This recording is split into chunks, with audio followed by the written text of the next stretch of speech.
semuanya, balik lagi di podcast Sobat Obrolan Pancasila.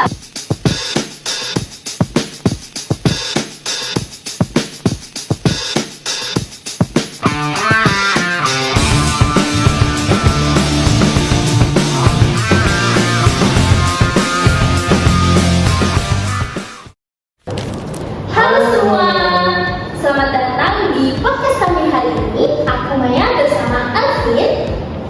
Nah, di sini kita akan membahas topik yang super menarik, yaitu mengenai Pancasila sebagai dasar nilai ilmu pengetahuan. Betul banget Maya. Jadi di sini kita memiliki dua narasumber yang dimana mereka merupakan narasumber hebat yang diantaranya yaitu Mela dan Andi. Halo. Halo Maya, halo Alvin, dan halo semua pendengar. Senang banget bisa bergabung di podcast ini.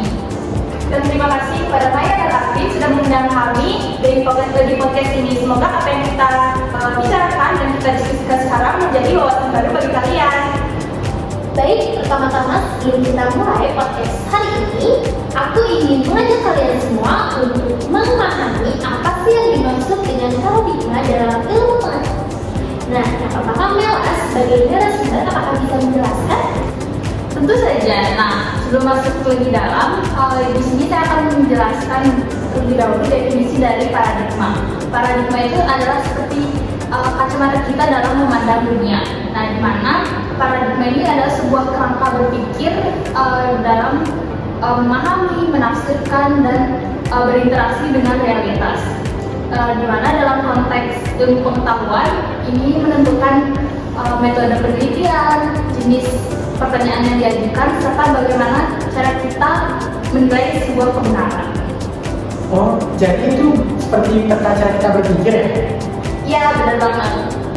Nah, seperti yang sudah dijelaskan oleh narasumber kita hari ini, yaitu Mela mengenai paradigma dalam ilmu pengetahuan, yaitu kerangka nilai. Dan sekarang, Andin, bagaimana menurutmu Pancasila menjadi paradigma dalam pengembangan teks Indonesia? Baik, menurut saya Pancasila sebagai paradigma IPTEX itu berarti Pancasila menjadi acuan metode dalam pengembangan IPTEX di Indonesia. Jadi dengan mengimplementasikan nilai-nilai Pancasila dalam pengembangan IPTEX di Indonesia. Contohnya itu seperti proyek Palaparing sebagai tol langit. Jadi proyek ini itu memiliki tujuan sebagai memerasakan internet di seluruh wilayah Indonesia, terutama di daerah 3T, yaitu terdepan, terluar, dan tertinggal.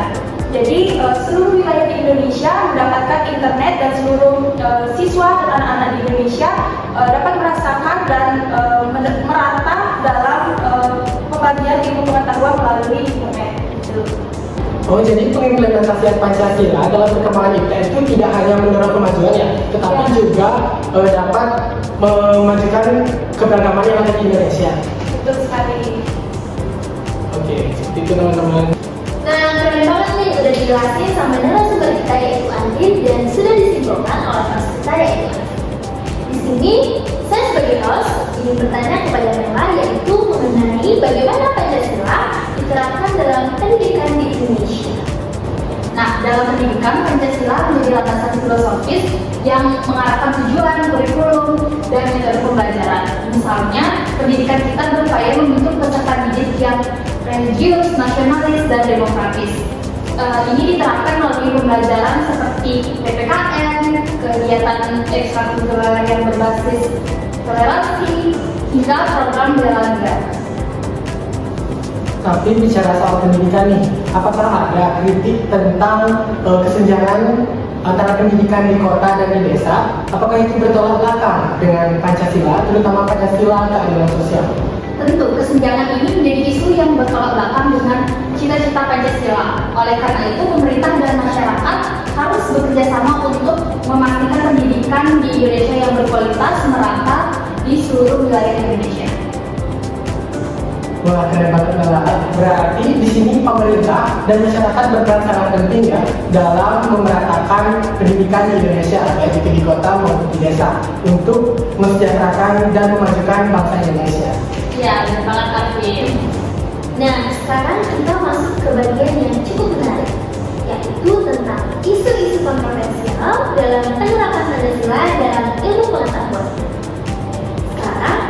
bertanya kepada Andin, menurut Andin tantangan terbesar dalam mengimplementasikan Pancasila sebagai dasar nilai ilmu pengetahuan itu apa sih? Baik, menurut aku tantangan terbesarnya itu mulai masuknya budaya luar negeri di Indonesia. Jadi membuat masyarakat Indonesia menjadi masyarakat yang individualisme dan juga hedonisme nih. Nah, budaya itu tidak sejalan dengan nilai-nilai Pancasila yang diterapkan di Indonesia seperti itu. Wah, bagus sekali ya penerapannya.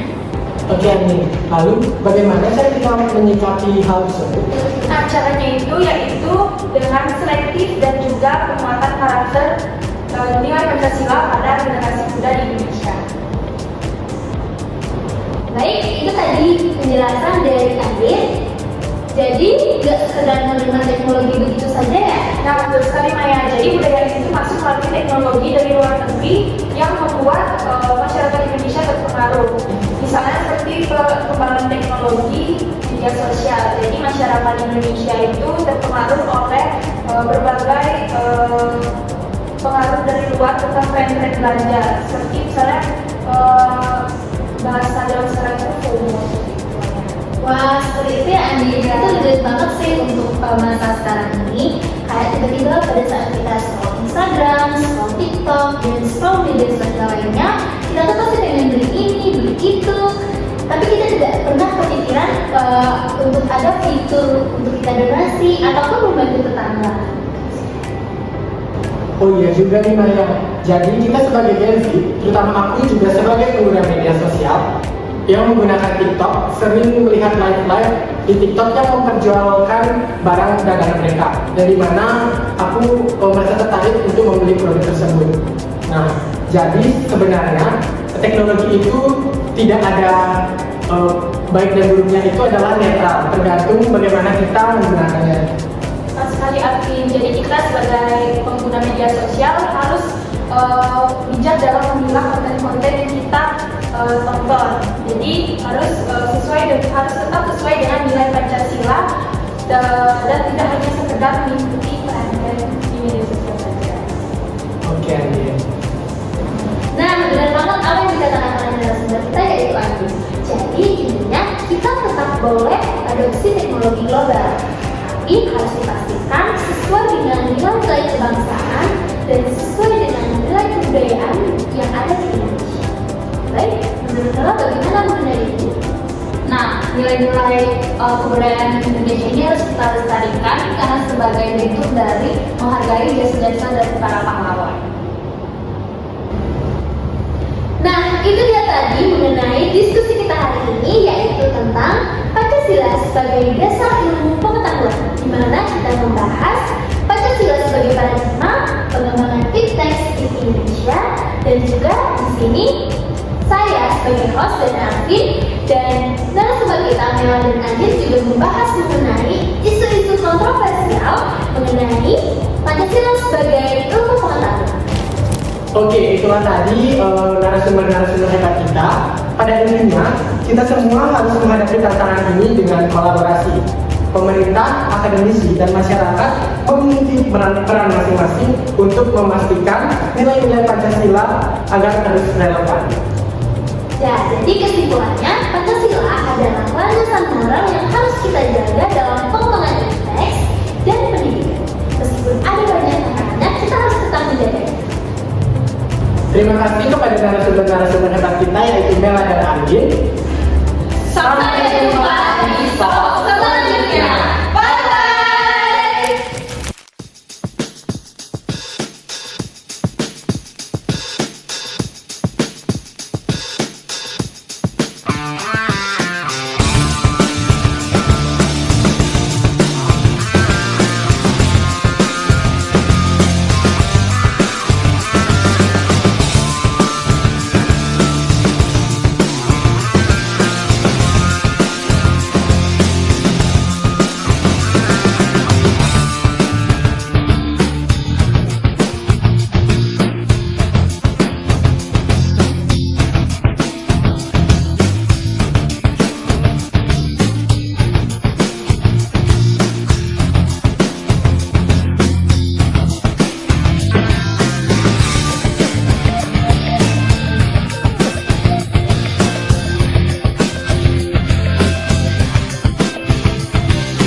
Oke. Nah, sebelum kita masuk ke dalam, jadi kita akan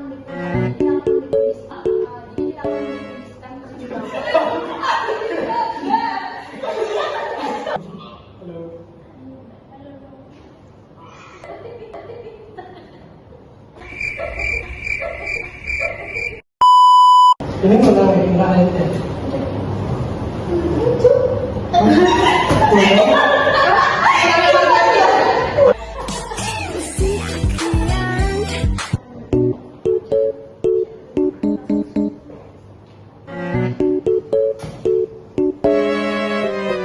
Kamu yang pasti tinggal dan kita.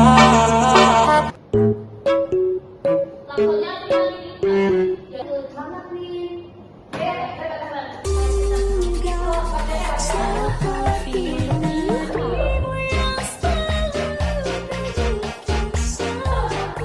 Untuk kita donasi ataupun membantu tetangga. Berbicara soal tetangga nih.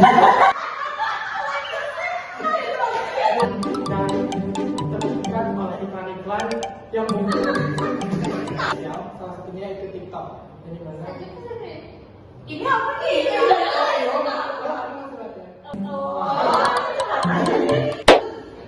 Di sini nangis gitu ya.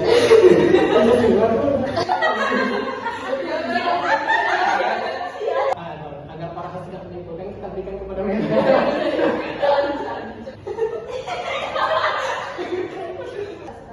Kau ni apa? Kau tinggal sini ke?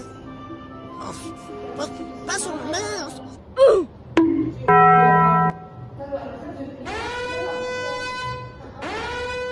Sampai jumpa di podcast selanjutnya. Ya jangan.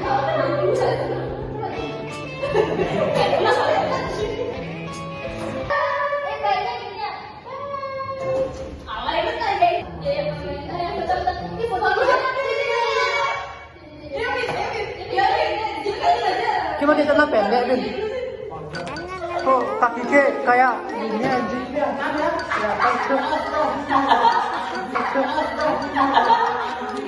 iya, Cuk. Kakinya dia hilang, dihilangin papan. Udah, ini pengen. Paniklah, masa enggak?